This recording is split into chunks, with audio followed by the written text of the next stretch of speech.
So I guess my role is to maybe help prepare a little bit for tonight's teaching. I won't be able to say too much about the teaching, but at least give you a little bit of context.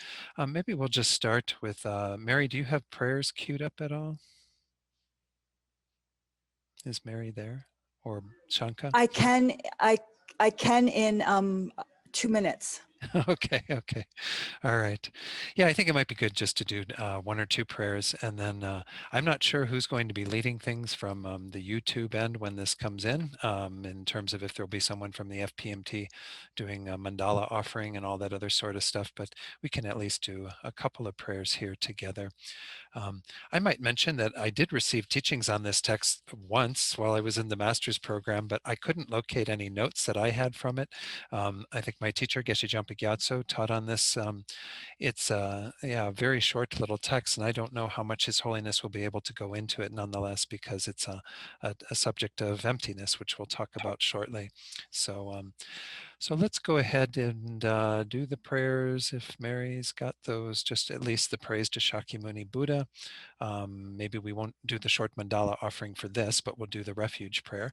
So the praise to Shakimuni Buddha we'll do 3 times. Yeah, let's just, well, yeah, let's do what we normally do on Sundays. We'll do this once, and then we'll continue with the other prayers of homage and what have you.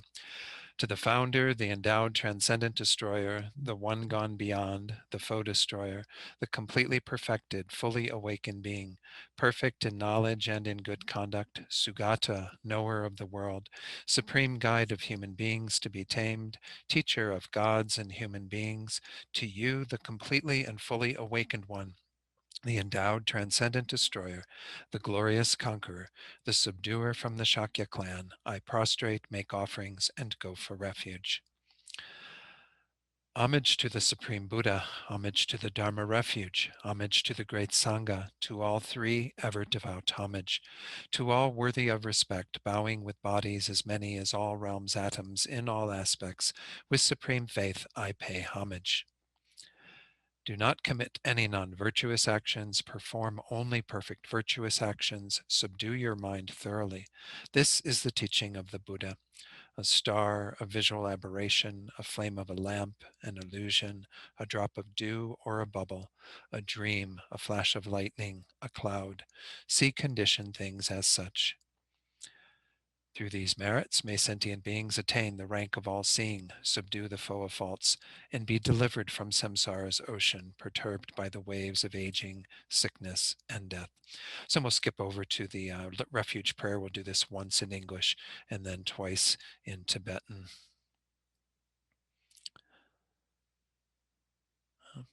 Have to go down a bit more. There we go. Thank you, Mary. I go for refuge until I am enlightened to the Buddha, the Dharma, and the Supreme Assembly. By the merits I create through listening to the Dharma, may I become a Buddha in order to benefit all sentient beings. Sangye chodang soki choknam la jangchu bardu dakni kyabsu chi daki chunyen gipe sanam gi dola penchir sangye drupar shog sangye chodang soki choknam la jangchu bardu dakni kyabsu chi daki chunyen gipe sanam gi dola penchir sangye drupar shog. Okay, thank you, Mary. So we won't do any meditation right now in terms of setting our motivation. We'll do this a little bit later before His Holiness comes on. That'll give us a chance to kind of meditate a bit together in preparation for His Holiness's teaching. What I want to share with you is just a very scant bit of information about this text and a context for it.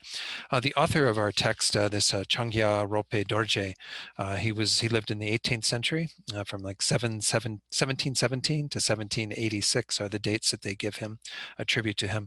He was Mongolian, but he lived in Tibet part of his time, also was very involved with Chinese translations into Chinese as well as Mongolian of the Kangyur and the Tengyur, which are the sutras of the Buddha, as well as the great treatises that were done on those sutras in India.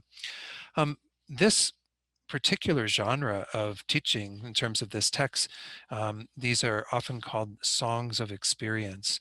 or songs of spiritual experience. In fact, there's a published book that Thubten Jinpa, who did the translation of the text that you should have, and hopefully you've printed that out or have that to be able to access it as His Holiness teaches on it. Thubten Jinpa had done an earlier translation of this that's part of a book that's called Songs of Spiritual Experience. And this is a common thing, I think, when people have developed some deeper awareness of these topics, particularly emptiness, which this is the subject of this particular text, then they write a song, a poem that speaks to what they have discerned. And of course, it's inspiring to read these because most of us are, working on developing some understanding of emptiness or the other topics of Buddhism, and we don't ever hear from anybody who's gotten to the other side necessarily that speaks to what it's like to have these realizations. And this text, and in particular, is part of that genre. In that book, that's again translations by Thubten Jinpa and another person, I don't remember his name, but they do have several that are on the realization of emptiness.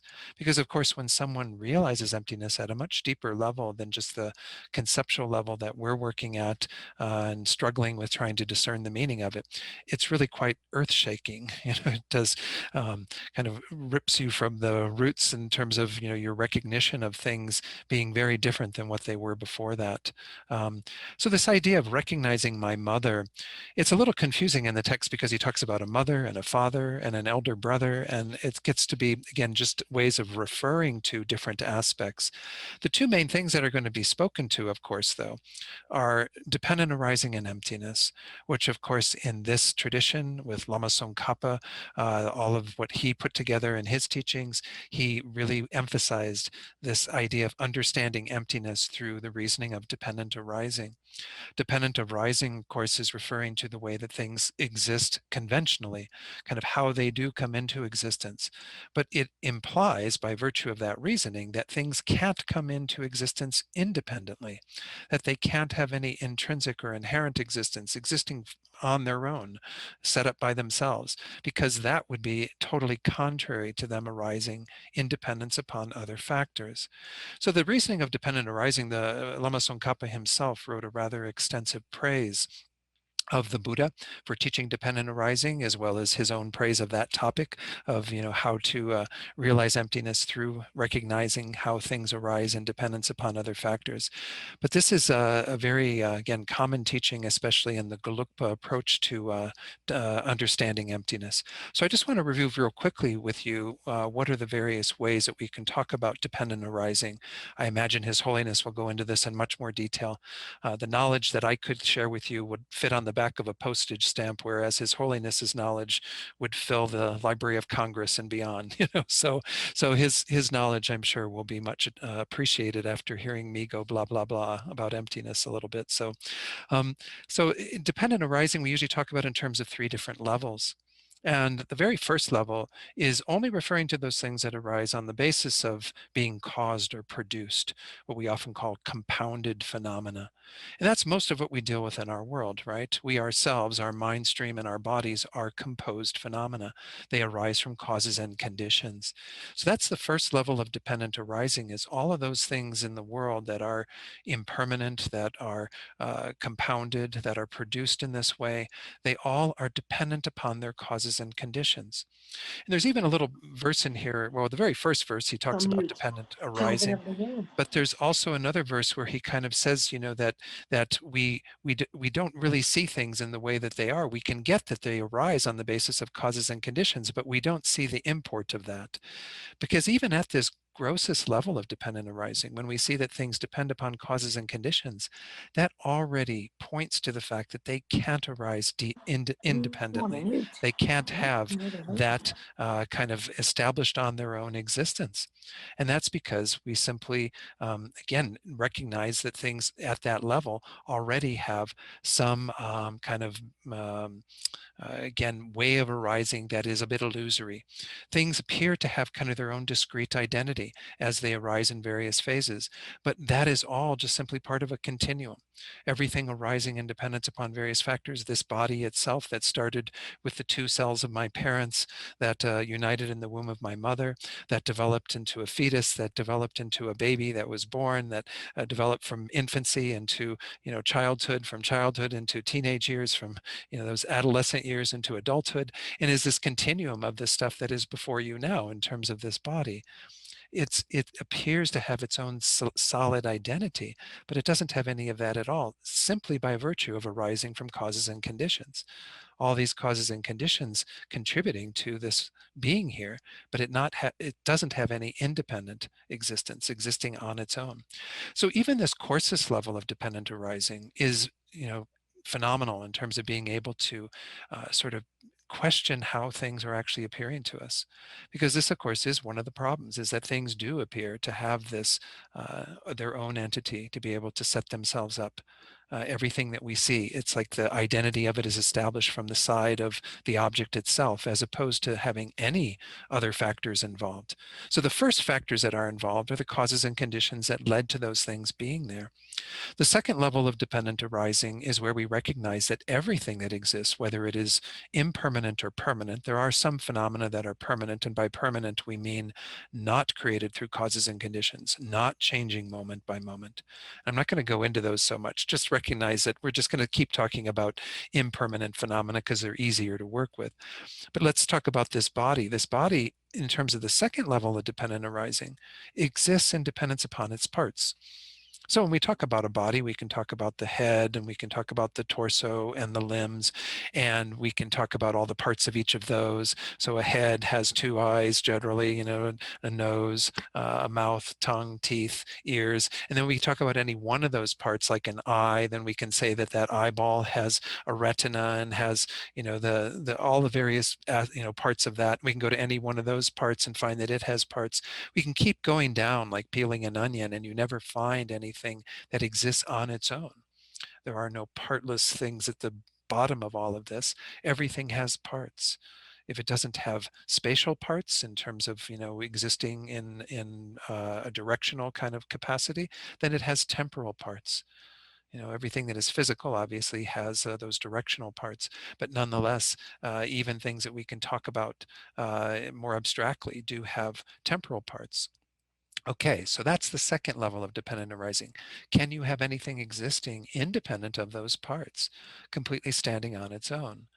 This is pointing again to a little bit subtler thing, but something nonetheless that we can probably still get our heads around pretty easily. We go, well, yeah, I understand. There's all these parts to a body, and the whole, that is the body, depends upon the parts. But then we have to go to the third level of examining this even a bit more deeply, where we understand that when we start talking about these parts, this is what we are calling simply a basis for designating body in this case, or whatever the phenomenon is. So when we look at all of these parts that are in front of you, my talking head and my hands and what have you, all of these are simply the basis for designating body, for imputing body, for giving that label of body to this collection of things. There is no real body from the side of the object. And when we go looking for it, of course, we can't find anything that is the body in its own unitary way that the body appears to us. Rather, the body consists of this basis that it is designated on. And it's simply through that mere imputation of a label, body, to this collection of stuff, that body exists. There's no body beyond that. Body doesn't have any inherent, intrinsic, independent existence apart from that nominal existence. So when we talk about dependent arising at this level, we're getting down to that very subtle way that everything exists just in terms of our ability to designate it, to name it, to bring it into existence. Because everything that we look at doesn't have that existence from its own side. It's not self-established. Okay, so when we come to understand this subtlest level of dependent arising, it is totally complementary to the idea of emptiness. And it speaks to it and points to it and says, well, because in the end, everything is dependent upon this very subtle way of existing, it cannot exist from its own side inherently. Therefore, it is empty of intrinsic existence. And of course, these two are the way of kind of balancing out our mind so that we don't fall into the extremes.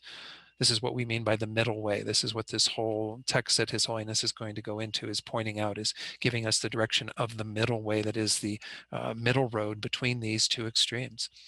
The one extreme that we're in now is our grasping at things as if they do exist intrinsically, and that is how they appear to us.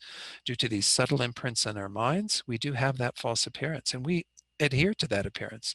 We grasp at that and think that that is true, that we, everything around us, all phenomena are established on their own independently. Well, when we begin to realize dependent arising and move away from that, we get away from this extreme. We start moving in that direction. But sometimes we have a tendency when we start learning about emptiness to think that that means that things don't exist at all.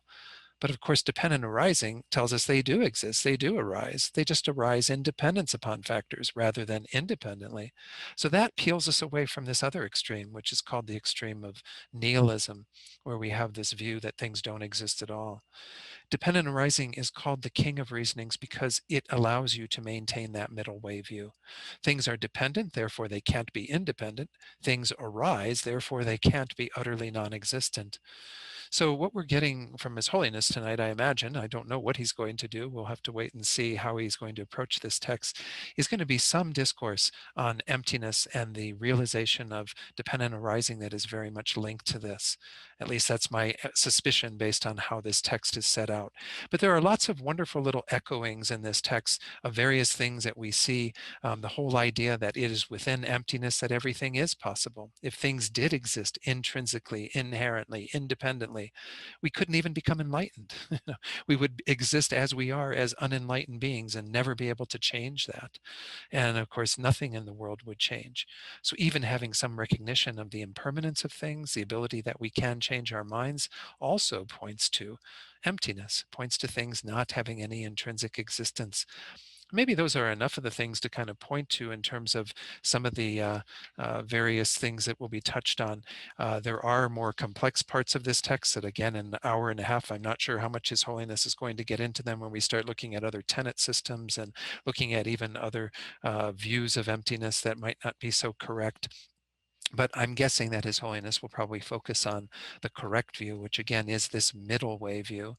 More particularly, what's called the Prasangika Madhyamika, the consequence middle way school, that really takes things all the way to this very, very fine edge, where we say things are just existing on the basis of designation, of imputation, having arisen from their causes and conditions, which are also merely imputed, having arisen on dependence upon their parts, which are also merely designated.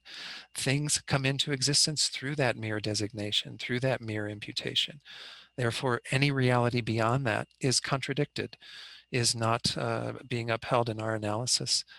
So anyway, this is the best way I think I can approach in terms of any type of introduction to this text, since, as I said, I did receive some teachings on this, but couldn't locate any real notes to talk about.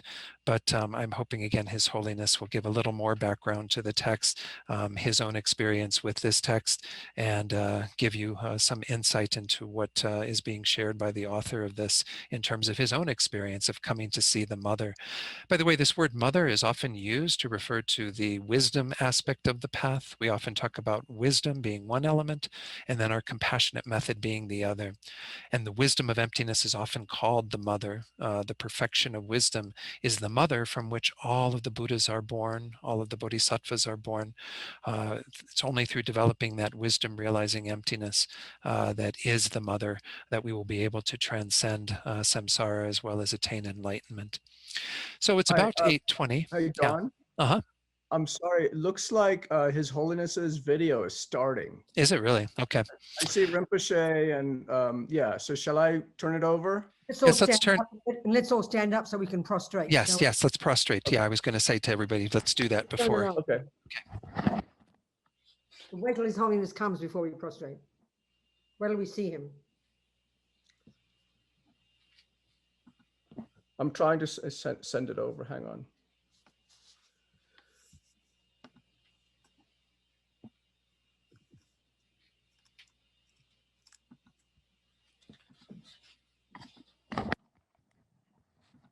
Oh.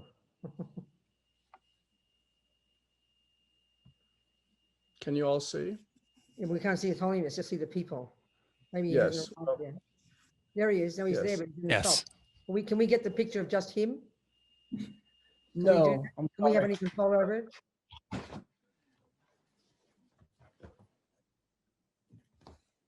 There we go. Hello.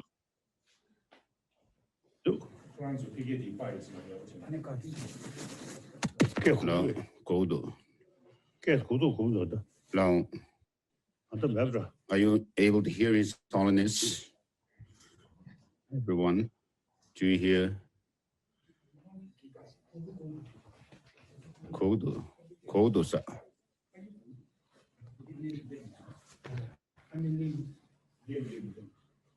Oh yeah, da, Rinpoche.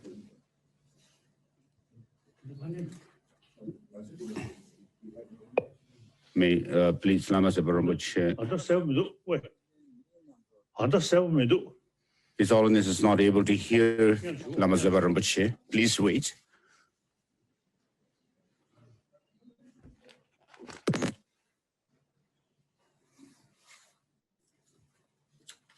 Kodo, test.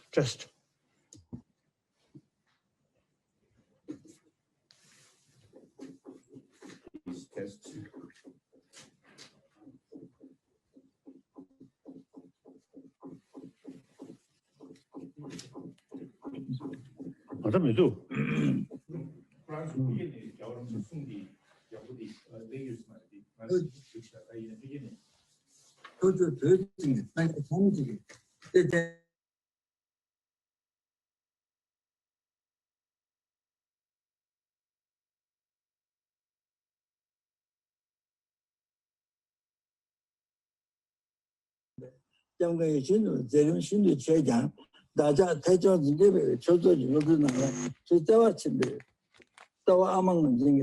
His Holiness can't hear Lama Zopa Rinpoche, it seems.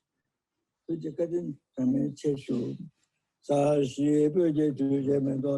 Lama Zopa Rinpoche just gave his initial teaching, introductory talk, and now we are making the mandala offering. By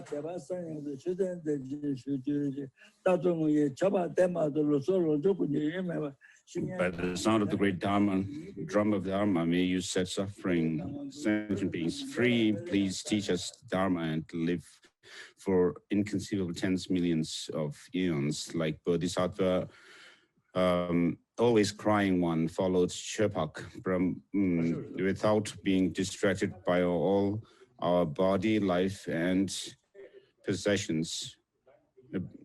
May we please our holy virtuous friend well and never displease you even for a second. So it seems there is a technical problem that here we are not able to hear Lama Zopa Rinpoche from Nepal.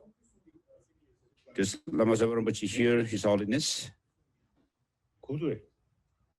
Lama Zopa Rinpoche. Oh.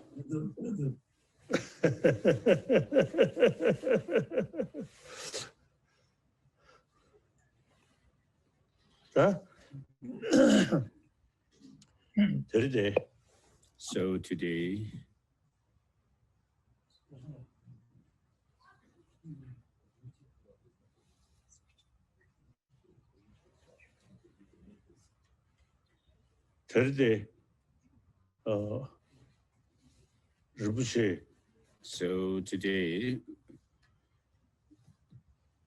Lama Zopa Rinpoche, as Lama Rinpoche has requested to teach the text recognizing my mother, an experiential song of the view. And I also accepted the request very happily. And so we have decided to have the teaching on it. Does everyone hear His Holiness or? Okay.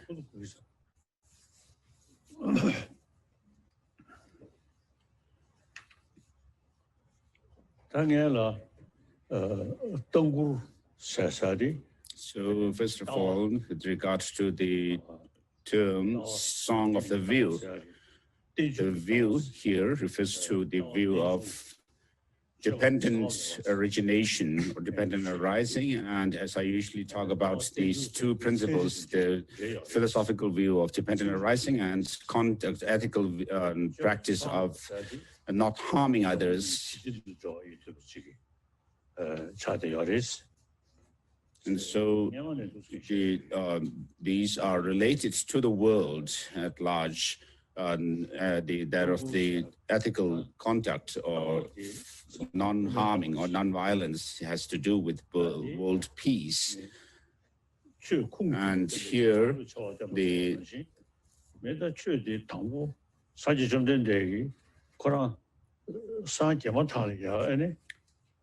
so with regards to the authenticity of the lineage of the teaching, the Buddha first, after enlightenment, said that he has found this or discovered this profound nectar-like teaching or Dharma, which is profound, peaceful, and so forth.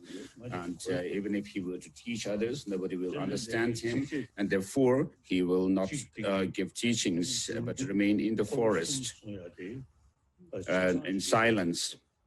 So it seems that this first verse that he uttered after enlightenment seems to have, in a way, captured what he was going to teach later, the three turnings of the wheel of Dharma. And so the first turning of the wheel of Dharma is on the Four Noble Truths, in which he taught this is the true suffering, this is the origin of true suffering, and this is the true cessation, this is the true path. So in this way, he identified the Four Noble Truths. And then how do we go about with getting rid of the first two and attaining the latter two? And therefore the Buddha said, the suffering must be known, the origin must be eliminated, cessation, true cessation must be actualized, and then the path must be cultivated. And therefore, with regard to overcoming suffering, even down to the small creatures like insects do not want any suffering. And therefore, if we do not want suffering, what the Buddha has taught is that we must get rid of its cause, which is the origin of suffering. And so the origin comprise the two, which are the karma and mental afflictions. Is it possible to overcome these two or not? And therefore the Buddha went on with the third statement with regard to the Four Noble Truths.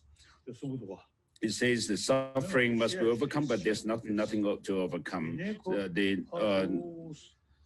Origin, the suffering must be known, but nothing to be known. Origin must be overcome, nothing to be overcome, and so forth. So, in the ultimate sense, the suffering to overcoming suffering and the understanding suffering and so forth cannot be done. And therefore, the Buddha taught true cessation. By understanding how things have no ultimate or intrinsic existence, you attain that of the cessation.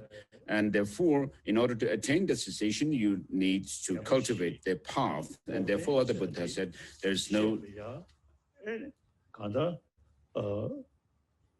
So in order to understand the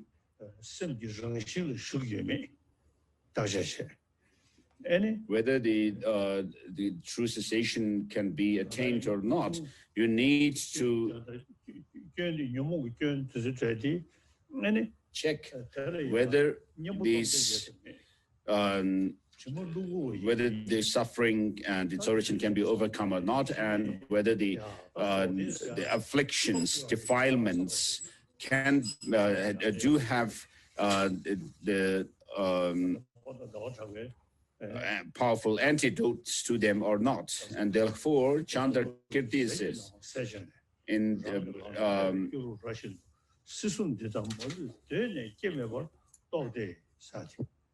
and so in his Madhyamaka the third last verse of the 6th chapter,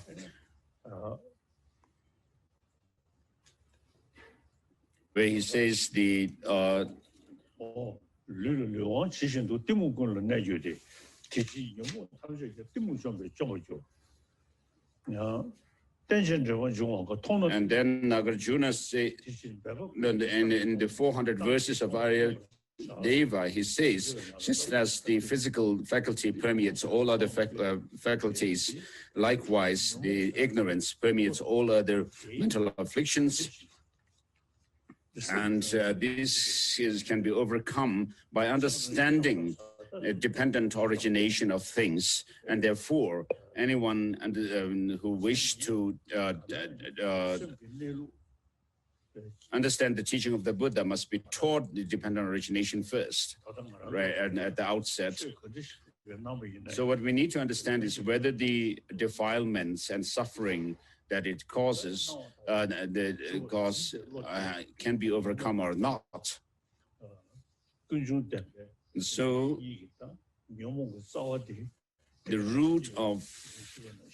since the root of all our karmas and afflictive mental afflictions is that of ignorance, as I quoted the 400 verses, and therefore as Chandakirti, I quoted Chandakirti,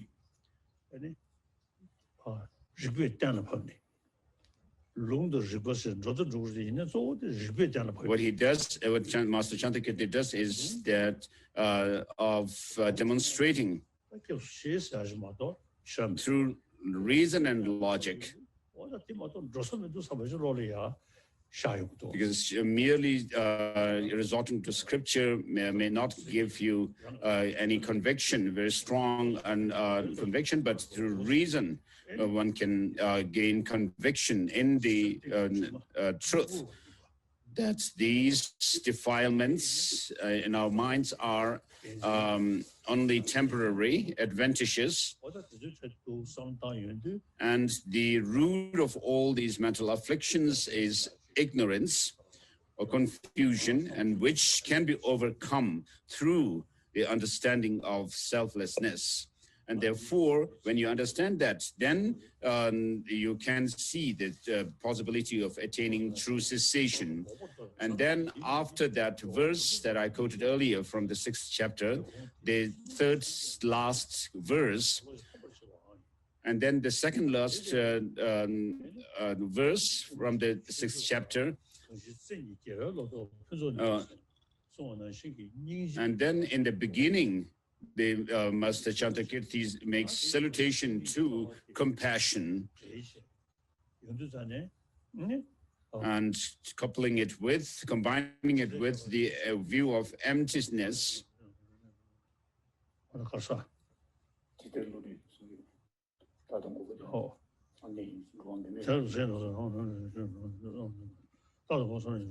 And then at the end of the 6th chapter, the Master Chandakirti says that the Bodhisattva, with the two wings of both ultimate view and ultimate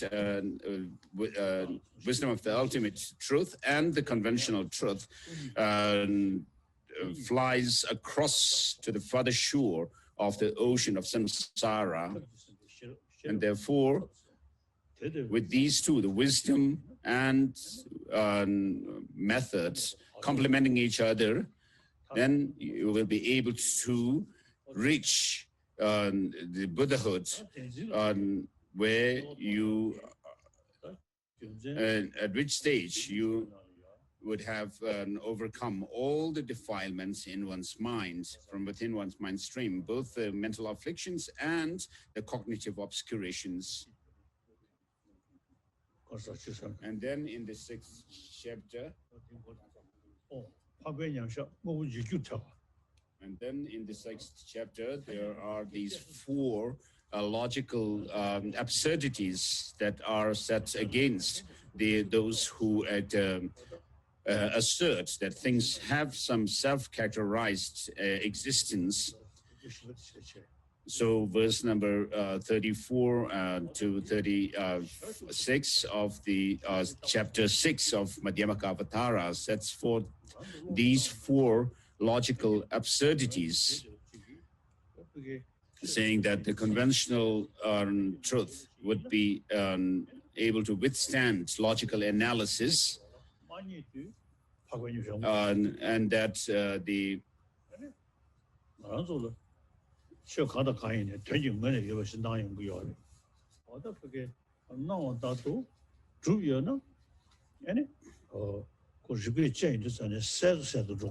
so things would be destroyed by the Arya beings' direct insight into emptiness, and that things are merely imputed by way of, designated by way of our names and labels. And so this is very similar to quantum physics. And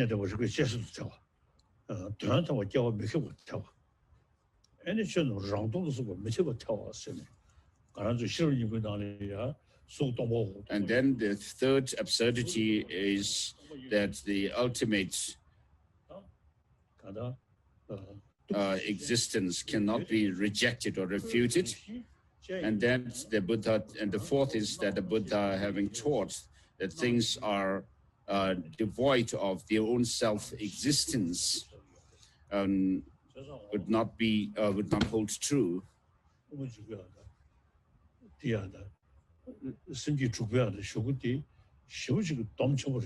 So the last verses of the 6th chapter of Madhyamaka Avatara are very powerful summaries of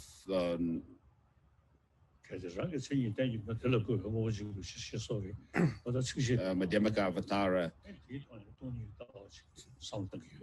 And so I recite the verses from chapter 6, verses 34 down, and then reflect on how things do not have any intrinsic inherent existence.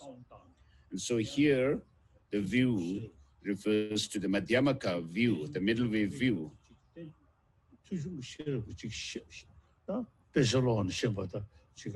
So first, in order to understand this, you need to first develop an understanding based on hearing the teaching and teaching from a teacher. And then whatever you have heard, you need to reflect on it again and again. And so Mula Madhyamaka Avatara, the Prasanapada, and the 400 verses of Aryadeva are very important texts for understanding the Madhyamaka view. And so in order to understand the Madhyamaka view well, you need to be also able to distinguish between the Savatantrika and the Prasankhika views. And so having heard the teaching on emptiness, you need to reflect on it. And so when you reflect on the I, yourself, as the Mula Madhyamaka Avatara says, the Tathagata is neither the aggregates nor distinct from the aggregates. The Tathagata is not based on the aggregates, nor the aggregates on him. The Tathagata does not possess the aggregates. What else is the Tathagata? And so I use this verse to refer to myself, that I'm not the aggregates. I'm not distinct from the aggregates. I cannot possess a distinct self from the aggregates. And then the things like body and so forth are seen, usually perceived as the mind.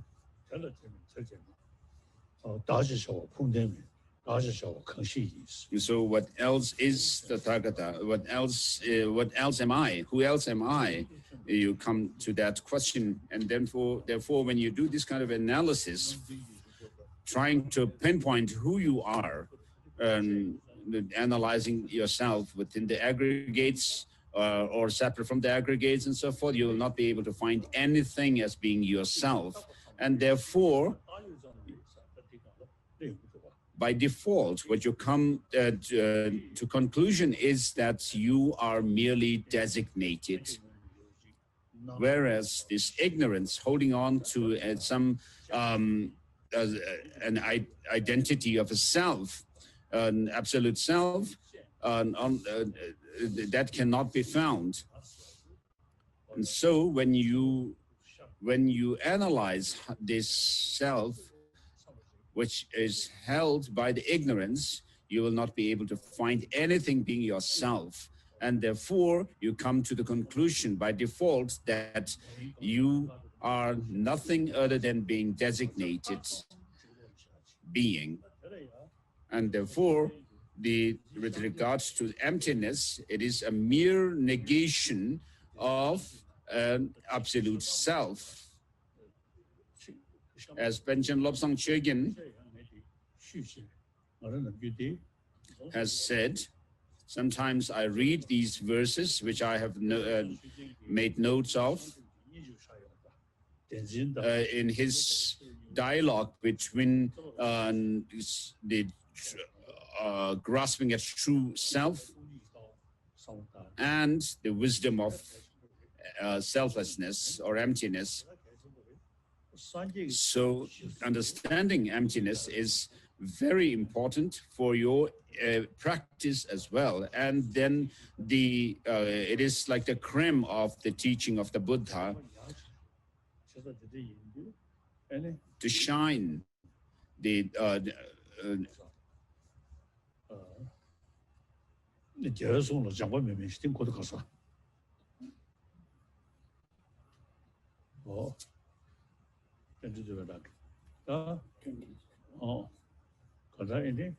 in the Tsongkhapa's praise to the Buddha for teaching dependent origination. He says, I am someone who follows the Buddha, a monk, and I am someone who has not done, who's not poor in learning, and so forth. This verse. So I've become a monk in the teaching, following the teaching of the Buddha. Me too. So I received the novice ordination. So in front of the Lhasa, the Joa statue, I received the novice, the Upasaka novice vows.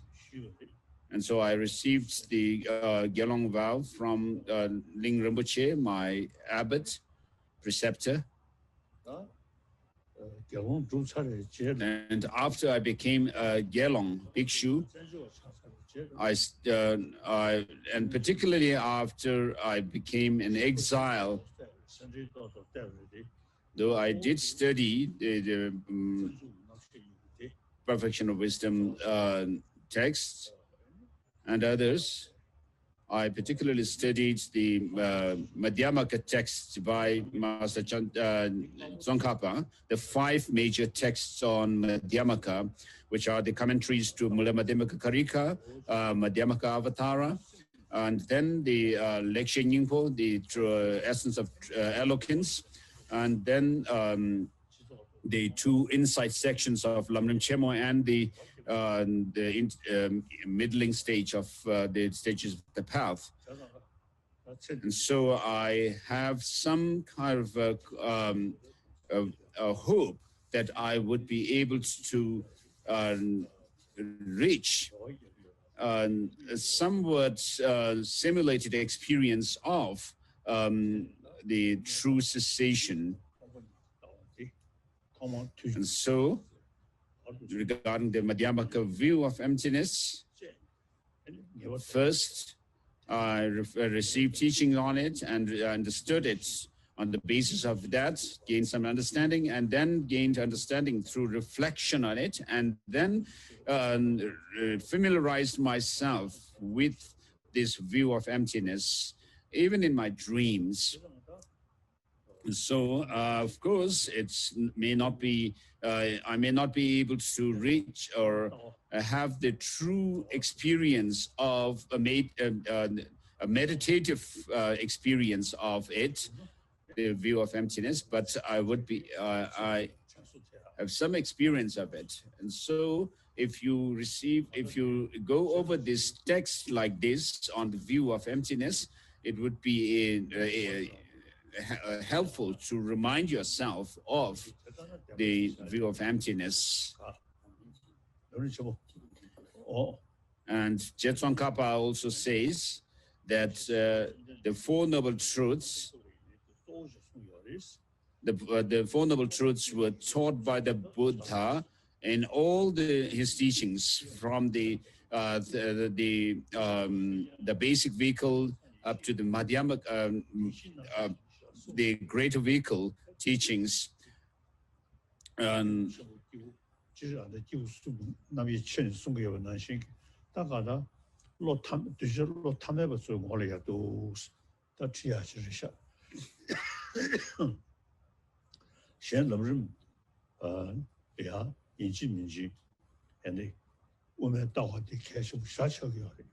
So for the stages of the path to enlightenment, Madhyamaka view becomes very important. It's crucial. So it would be helpful to read Panchen Lobsang Chögyin's dialogue between the ignorance and the wisdom of emptiness.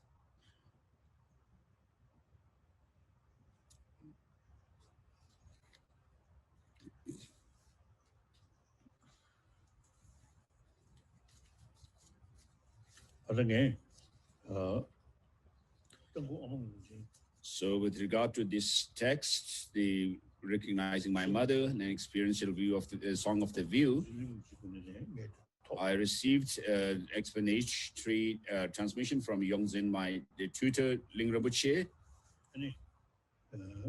and also Kensur Tempa Tenzing of Debung Monastery.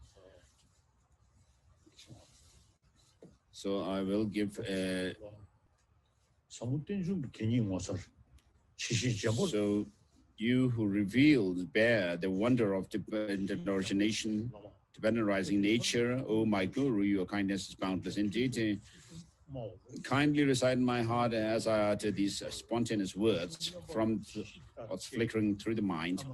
This lunatic child who lost his old mother long ago is about to realize by chance what he has not recognized. She has been with him all along. And so here the mother refers to the view of emptiness. And so with regard to that, dependent origination becomes the basis of both samsara and nirvana. And so here the old mother is used as an analogy for the emptiness. She is perhaps that is and is not quietly spoken by my brother, dependent arising.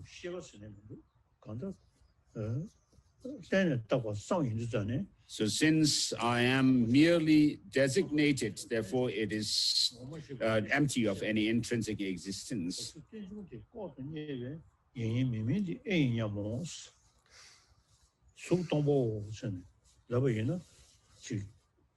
So when you say this form is empty, it may not give any sense to you, make any sense, but when you are told that the form is dependently arisen, it has some impact on you. As Pelmar Thurpa,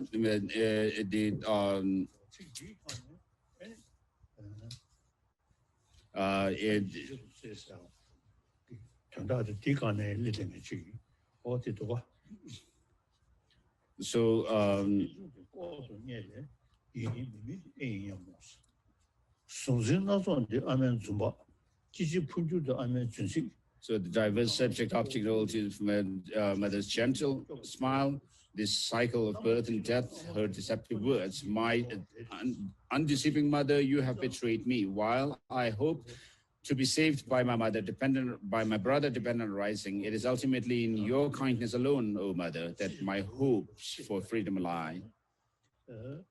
So since things do not exist the way ignorance conceives it to be, therefore there is always hope for us to understand the actual reality of things.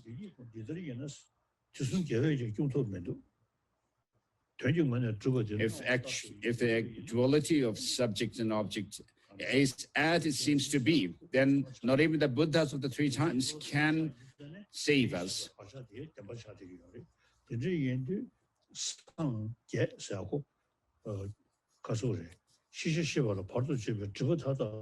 So this duality of subject-object is because of our clinging to the clinging ignorance at true existence.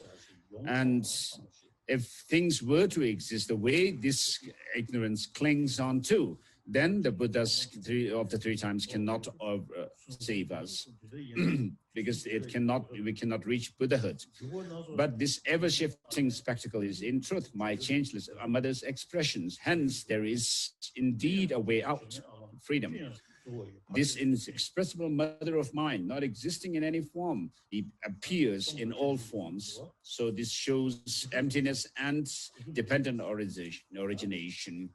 In this mutual dependence of emptiness and form alone is an important sense indeed, or lesson.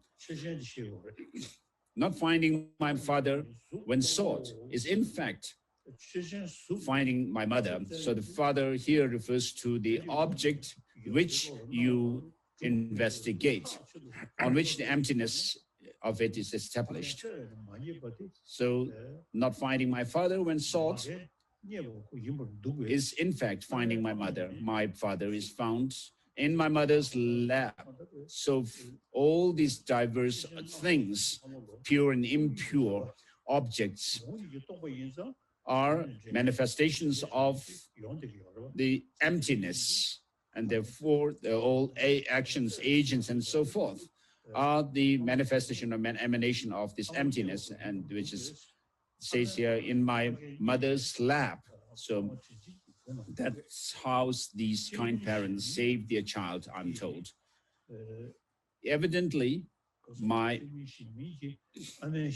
mother's face, which is neither one nor multiple, appears ungraspably in my mother's brother's mirror, yet a lunatic like me has not the slightest clue. So this is showing humility. And Nagarjuna and Chandrakirti, Nagarjuna's the sixth text of collection, and particularly the Madhyamaka Karika, the fundamental treatise of the middle way, which is very important, very precious, where it says what is dependently arisen is said to be empty, and that is designated, and that is the middle way. So this is a very powerful statement by Master Nagarjuna. And then amongst his commentaries on the Madhyamaka Avatara, there is the Chandrakirti's Madhyamaka Avatara and its auto-commentary, as well as Parisanapada, which are very important. So I read the auto-commentary to Madhyamaka Avatara by Master Chandrakirti, which is very helpful. So of course, it is very important to do the practice of reliance on the Guru. But this text by Chandrakirti does not say that. And towards the end of Madhyamaka Avatara, Master Chandrakirti says, even if someone may be very learned, but without some imprint from the past, they will not be able to understand this profound emptiness. And so does masters like Vasubandhu and Dignaka and so forth. Have they abandoned this teaching on emptiness, profound emptiness, or not? He asked, and he says, yes, they have.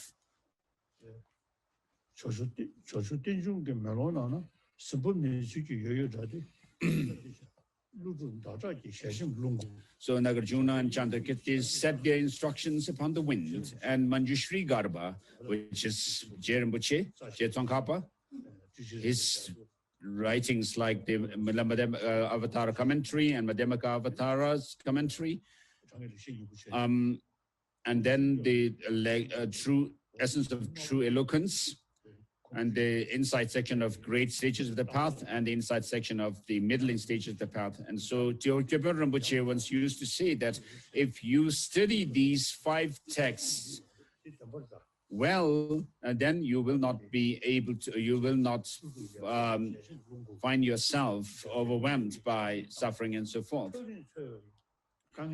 So I hope to see my ever-present old mother without the hardship of searching or prolonged search. So when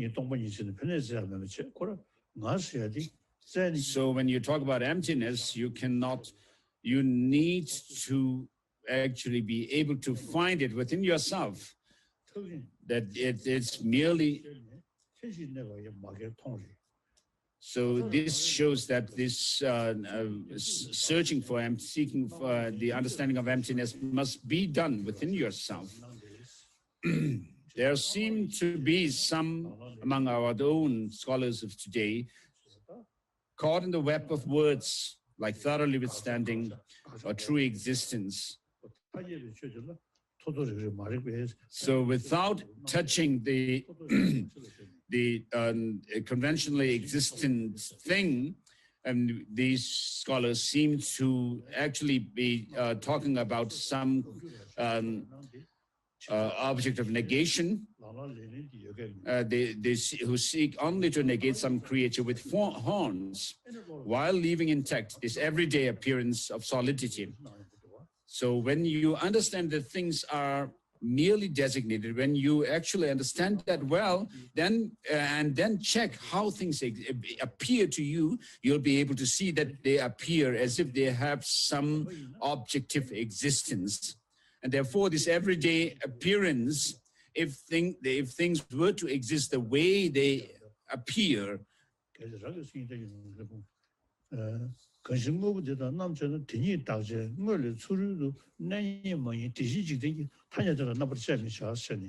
Madhyamaka Avatara says, that things cannot be found when you analyze and search for their identity and the end, whereas we are not able to understand that way of existence of things, that they are merely designated, but we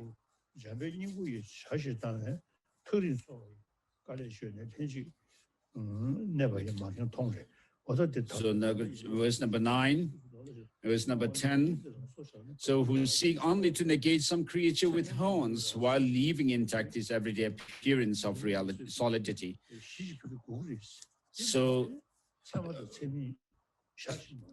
So of course, there are philosophical schools which also say that things must have some objective existence in themselves, without which we cannot talk about a cognition, a valid cognition and its object.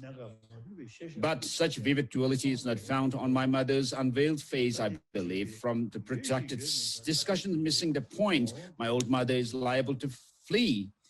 Things of course exist, but not in this way of stark facts gendered into dichotomies. So of course things do exist, but they exist by way of designation. Apart from that, they do not exist. For the inseparable bond of our loving parents is more one of tenderness and joy. And therefore emptiness and dependent origination are of the same the two sides of the coin, as we say. So in the 3 principal aspects of the path, Master Tsongkhapa says, appearance dispels the extreme of permanence or existence, and the emptiness that dispels the extreme of nihilism. So of course things merely appear as mere appearance, and therefore the extreme of existence, eternalism, is dispelled.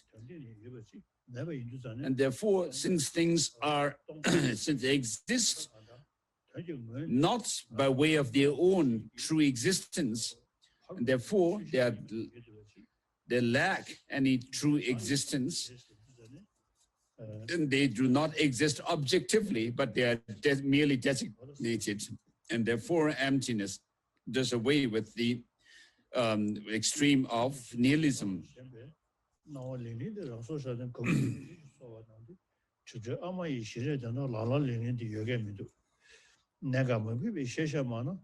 Verse number 10, 11, 12 again.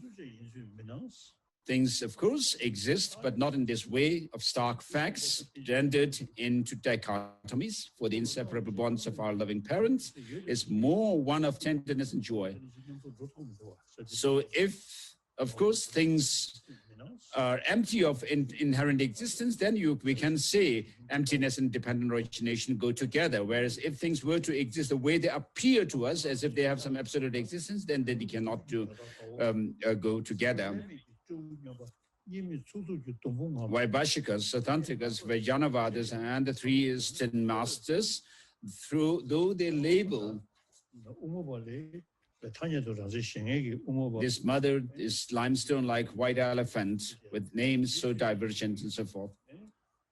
So the Madhyamakas, Savatantrika Madhyamakas are not able to explain or posit dependent origination precisely. So yet they all seem to have lost this old mother. Likewise, many scholars and meditators, Sakya, Nyingma, Karma, and Drukpa, pride themselves on their diverse terminology, reflexive awareness, subject-free, empty and luminous. So I've received teaching on the lamde, the part and the fruit, of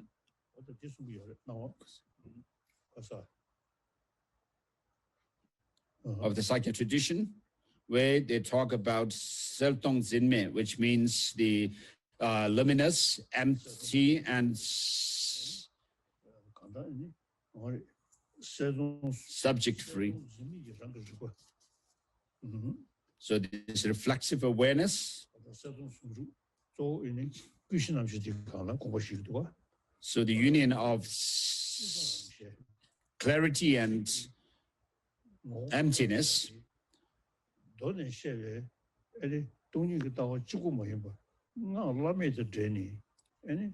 So these are not only talking about emptiness as taught in the emptiness, the Sutra Yana, but these are also reference to the clay-light mind, which manifests when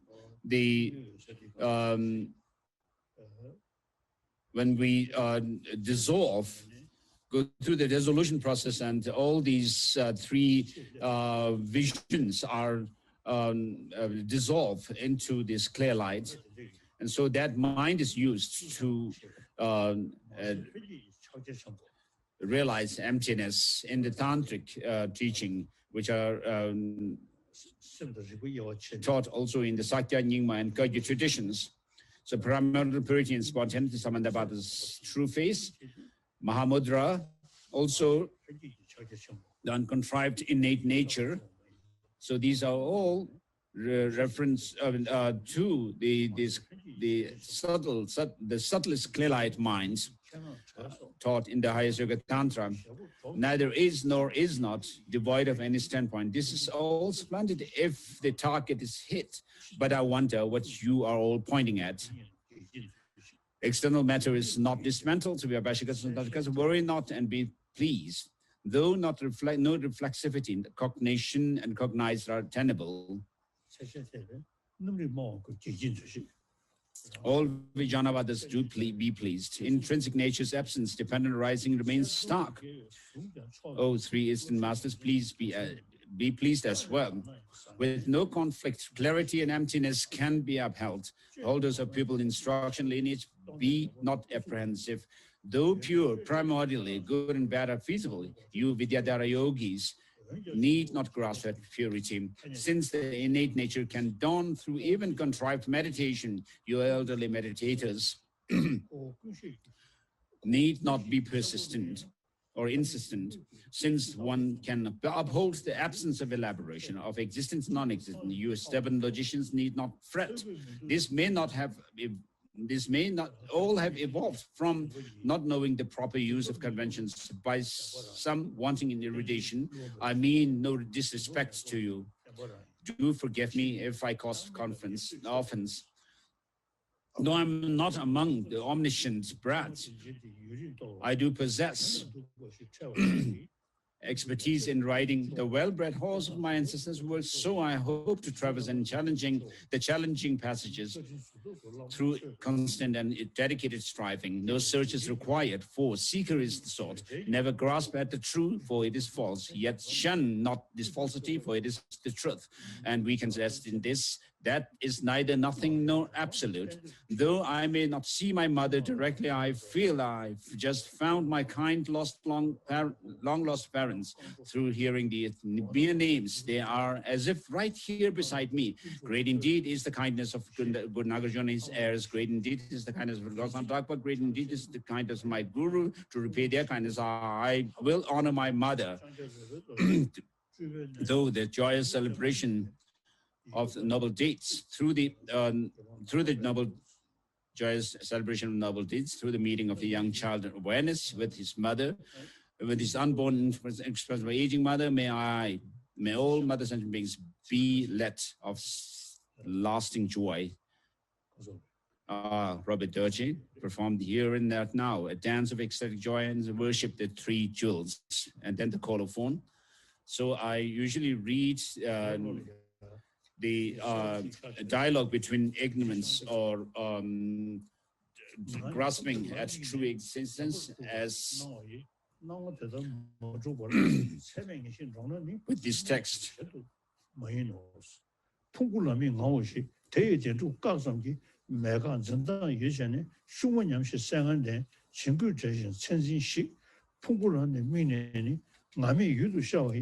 So these are verses from the Benjamin Lawson Chögyin's text that His Holiness is reading.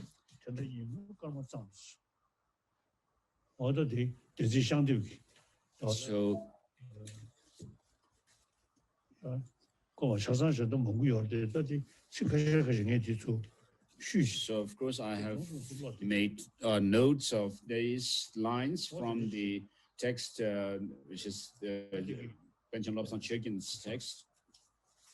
So with this, we have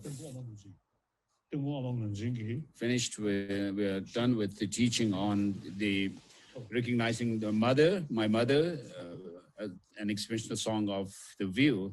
So I've received these teachings from Ling Rinpoche, and I do reflect on these teachings regularly. Question. And next, we'll have question and answer session. Yeah. So we have also the ceremony for view. So since it is close to Tibetan New Year, I'm taking this opportunity to give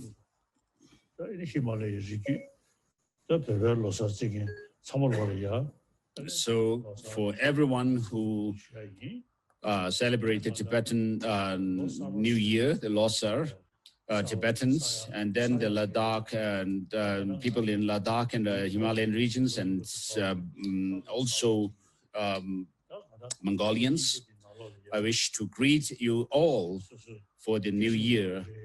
So the this year is going out and the new year is coming. And so we need to check our minds, and particularly as Buddhists, you need to check what you have done in the past year regarding how you have done your study, reflection, and meditation of the teaching of the Buddha.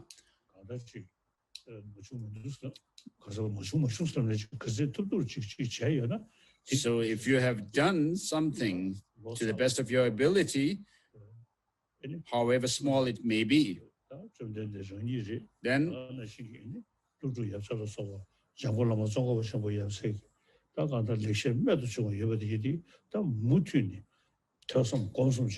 so you need to pursue your study, continue your study, reflection, and meditation on the texts and teachings by the Buddha, teachings of Master Nagarjuna and his followers, and Master Tsongkhapa and his followers, and so that you'll be able to fulfill the aspirations of these past masters, your own root guru and the lineage masters.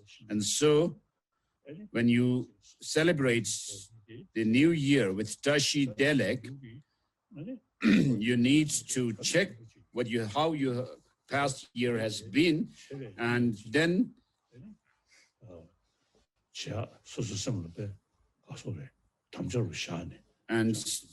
when you enter the new year, you need to make a resolution that you will do the things pertaining to the Dharma that will be an offering of your practice to please the Buddha. So Tibetans inside Tibet. So I sometimes see online through televisions or so everyone in Tibet has this devotion to Avalokiteshvara. So they have a very strong faith in me, and this of course gives them peace of mind, and that makes the people relaxed and also good, warm-hearted. So I wish to greet Tibetans inside Tibet with Tashi Delek for the new year, and together with this, I wish to say that Tibetan writing, which was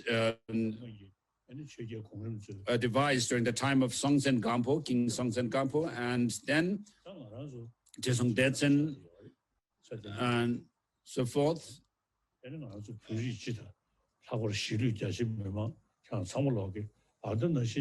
So Tibetans in general, and particularly those inside Tibet,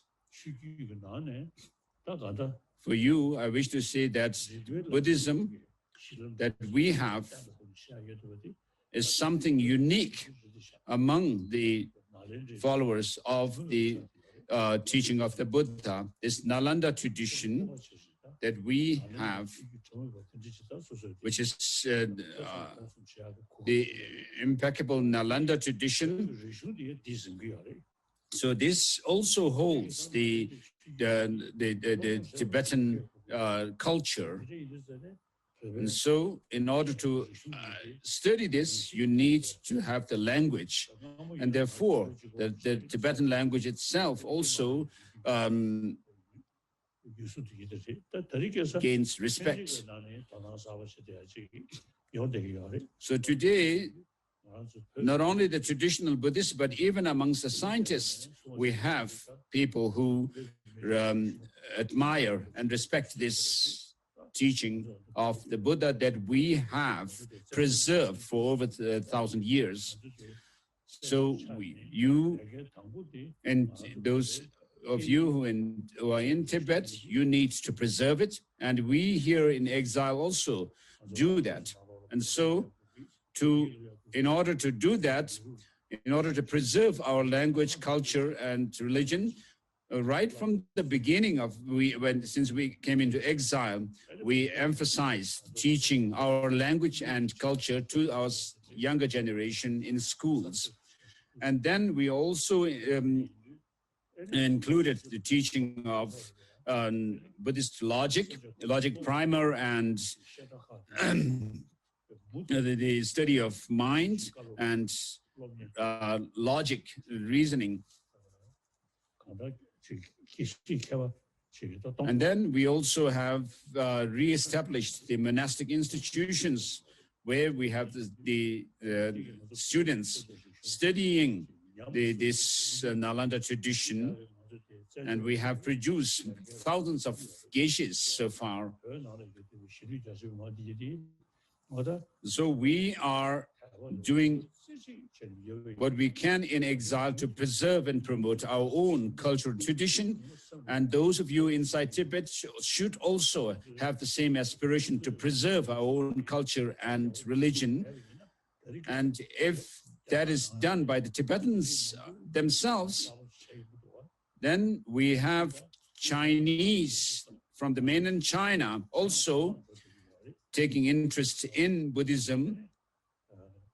With the number of these people taking interest in Buddhism is increasing, and particularly professors of universities in China who have access to publications, our publications from exile community, they especially admire this tradition of Buddhism that we have, this, and saying that the Tibetan Buddhist tradition is a pure Nalanda tradition, and it is also scientific. And so since Chinese Buddhists are in number of Chinese Buddhists are increasing, of course, politically,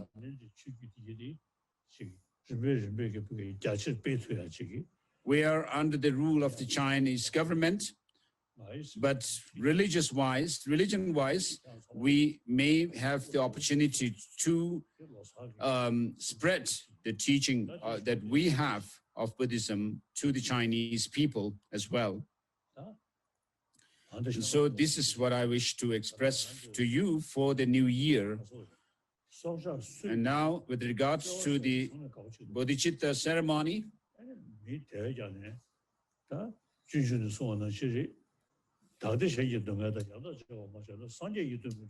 so as Shantideva says, if you do not exchange your joy and happiness with suffering of others, leave alone reaching Buddhahood, even in samsara, you will not have happiness. And then he also says, which intelligent person would feel discouraged to ride the horse of bodhicitta, which leads you out of despair from bliss to bliss. And so bodhicitta is this factor which brings all kinds of good things to you. And so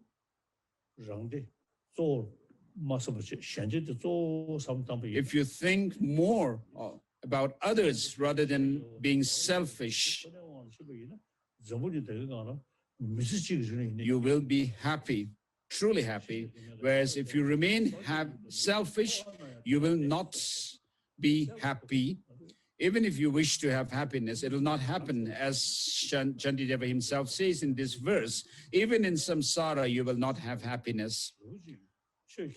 So bodhicitta is something incredible. So even if someone may not be religious, but if they are warm-hearted, they think of helping others, of course they will have happiness. So if you remain selfish, on the other hand, you will always be suspicious of others. You will have fear, anxiety, and so forth. And people around you will not have happiness. And if you remain altruistic, you will be peaceful, and people around you also will be happy. And even the atmosphere around you will be something appealing. So all these problems in the world have their source in this selfish attitude, on thinking only of oneself. So we'll go through the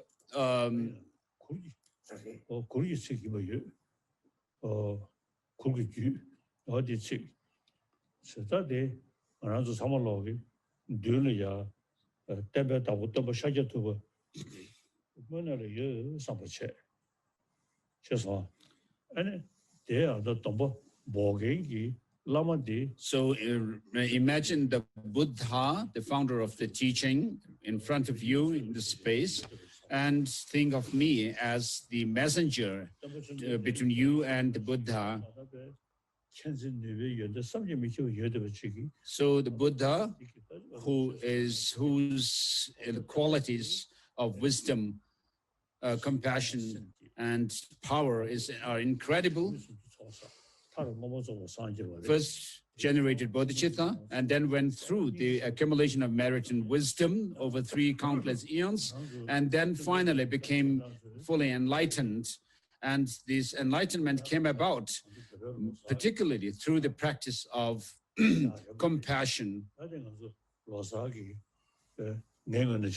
So from my side, for you, this will be my gift for you for the New Year, Tibetan New Year.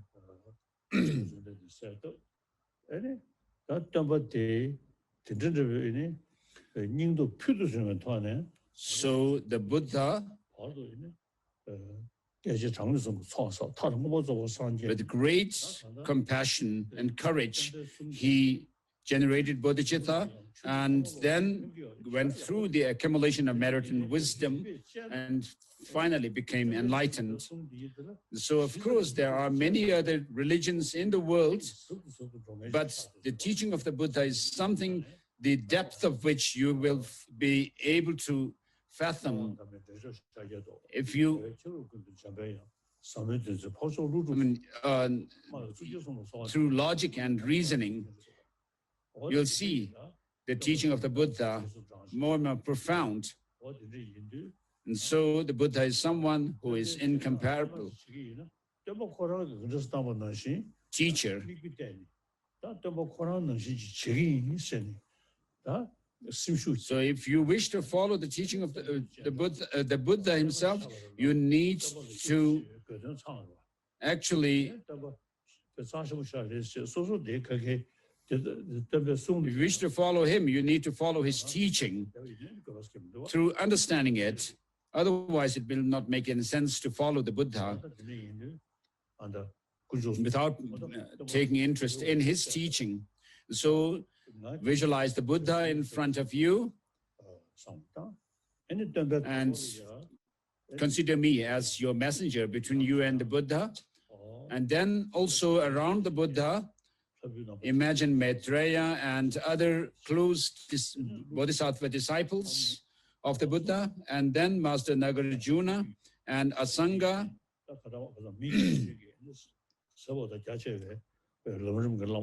So in other words, the lineage masters of the stages of the path to enlightenment, the extensive and the profound lineages. And also imagine all sentient beings around you, sentient beings who are as limitless as the space and have this determination to become enlightened, to reach enlightenment for the benefit of all sentient beings. So with this in mind, please repeat these lines. So I seek refuge in the 3 jewels and so forth. And in this text, we have, in order to fulfill the aims of myself and others, I shall develop the spirit of enlightenment. And so there's no greater thing than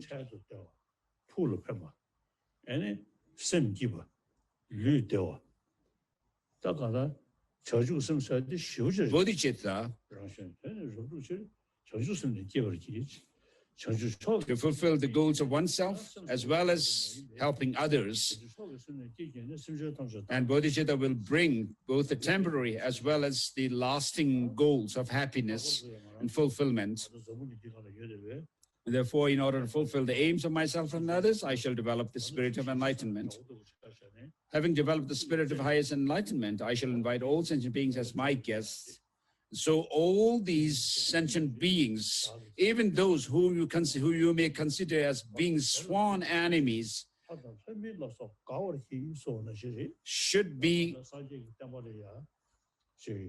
invited as your guests for the feast of enlightenment and the practices of bodhisattvas.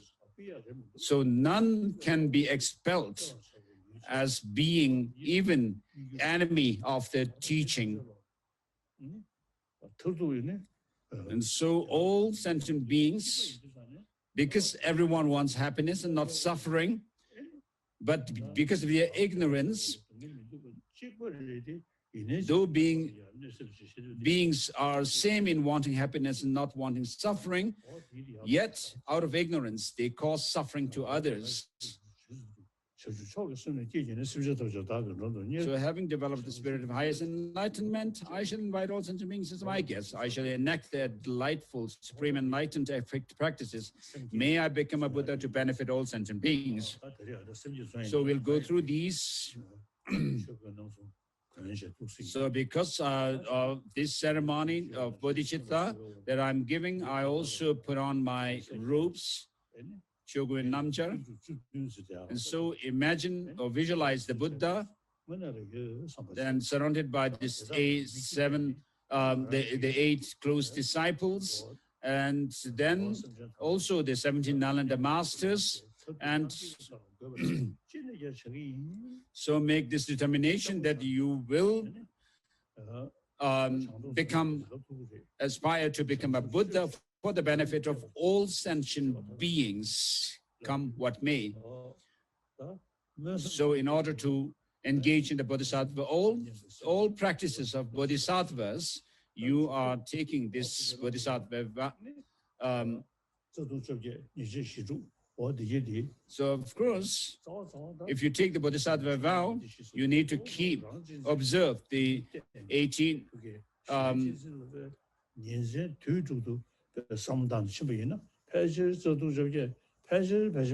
downfalls and also the 46 secondary infractions.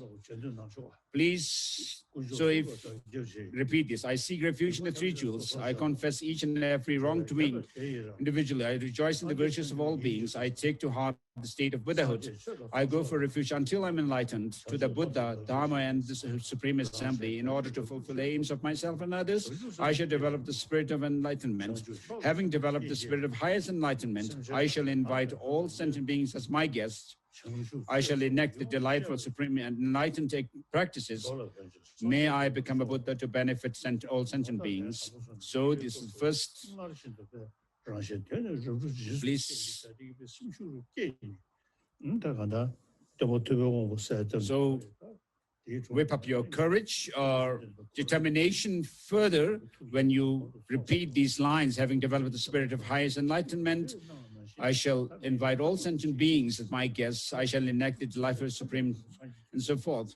So just as the Buddha and the Bodhisattvas have gone through the practice, I will also follow suit. I seek refuge in the rituals. I confess each and every wrongdoing. I rejoice in the virtues of all beings. I take to heart my state of Buddhahood. I go for refuge until I'm not the Buddha, Dharma, and Supreme Assembly. In order to fulfill the aims of myself and others, I shall develop the spirit of enlightenment. Having developed the spirit of highest enlightenment, I shall invite all sentient beings as my guests. I shall enact the life of supreme enlightened conduct. May I become a Buddha to benefit all sentient beings. Please. So we have done for the second time this repetition. And so at the third repetition, when you say, may I become a Buddha to benefit all sentient beings, take all the Buddhas and Bodhisattvas in front of you as your witness, and the sentient beings for whom you determine yourself to work for their benefit.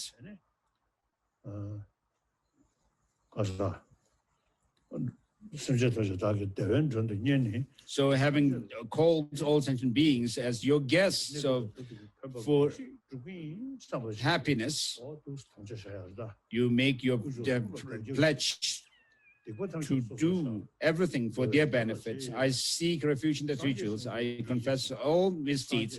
I rejoice in the virtues of all beings. I take to heart Buddha's enlightenment. I go for refuge and am enlightened, the Buddha, Dharma, and Supreme Assembly. In order to fulfill the aims of myself and others, I should develop the spirit of enlightenment. Having developed the spirit of highest enlightenment, I shall invite all sentient beings as my guests. I shall enact the delight for supreme enlightened conduct.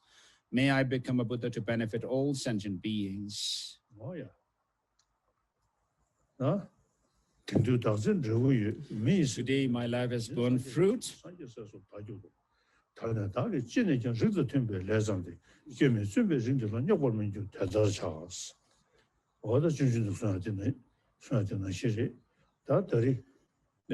as Shantideva says in the Bodhisattva Charyavatara,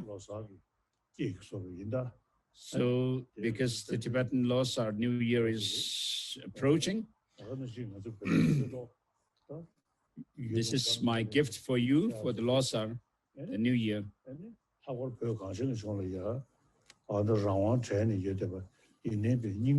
So particularly for those inside Tibet whose spirit is undaunted,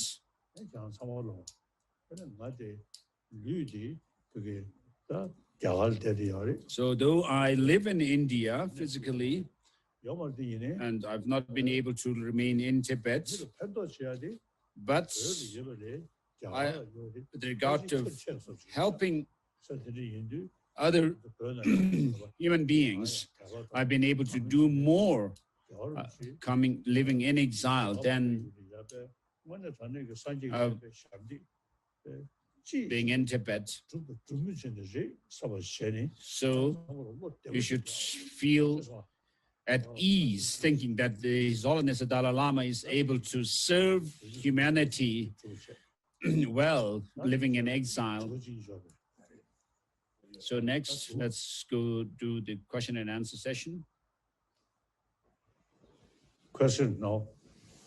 Please start your questions. Your Holiness, on behalf of the Foundation for the Preservation of the Mahayana Tradition, I would like to offer our deepest gratitude for giving this precious teaching at the request of Lama Zopa Rinpoche. We now have some questions from the members of the FPMT organization from around the world. First up, we have Venerable Carson from Queensland in Australia. Today, Your Holiness, you live a long and healthy life and continue to care for us with your great compassionate wisdom. My question is, the Madhyamaka view is taught to us using the writings of Nagarjuna, Chandakirti, Tsongkhapa, and more. They present assertions and refutations which are based on different Indian philosophies, both Buddhist and non-Buddhist schools of thought. Buddhism now taught in other societies which have different cultural and religious dispositions and are widely affected by theistic Abrahamic religions which believe in a creator God. Many people believe in the existence of a soul. The Indian tradition does not directly address these belief systems. For example, the soul, as asserted in the West, is similar, but also slightly different to the assertions of self, which are asserted and refuted by the Indian texts. Does Your Holiness think that there is a need and a way to adapt the way the Madhyamaka view is now taught outside of the Tibetan tradition to reflect these dispositions and make the teachings more current in these new places? Thank you and Happy New Year, His Holiness. Oh, yeah.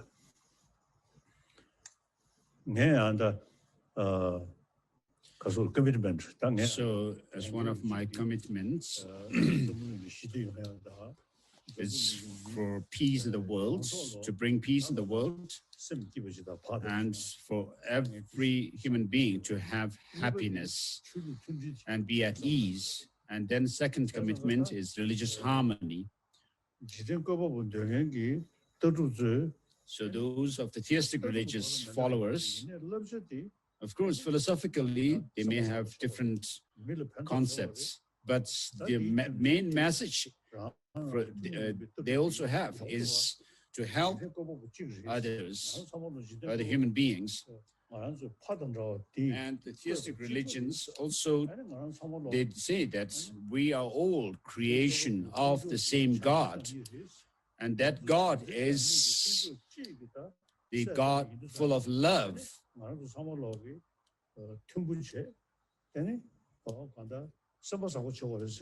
And therefore, they also give the message that all of us also must be in harmony with each other.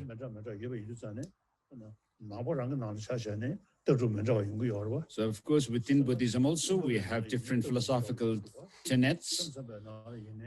And within Madhyamakas and Chittamatras as well, we have subdivisions of these schools.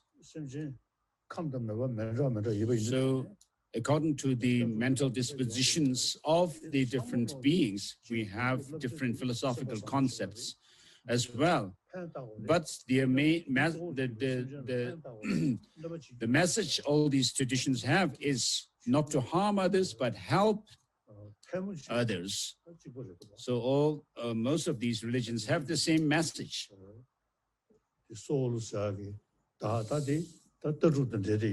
So soul is related to philosophical idea.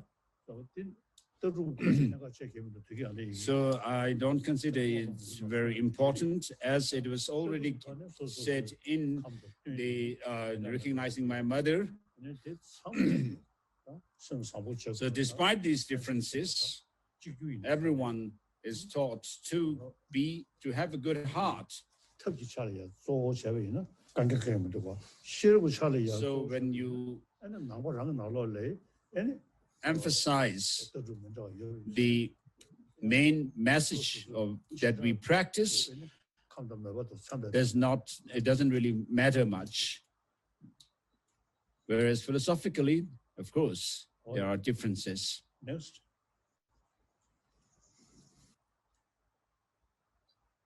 Thank you, Your Holiness. Our next question comes from Venerable Tenzin Sultrim in Singapore. Your Holiness, Dashi Dele and Happy New Year to you. My question is, what is the best thing to say or do to help someone who is very sick and dying, including those who are non-Buddhists? Thank you so much, and please live long, Your Holiness.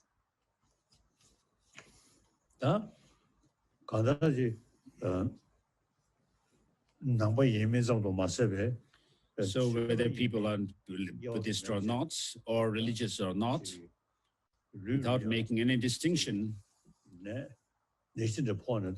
if someone is dying, has a terminal death, sickness or illness, it is important for them to have a peaceful state of mind as they approach death. So the doctors and nurses and other people related to them who take care of them, they should try to keep the person peaceful. Of course, if the person dying does have a belief in a religion, then of course they need to be reminded of their belief, God.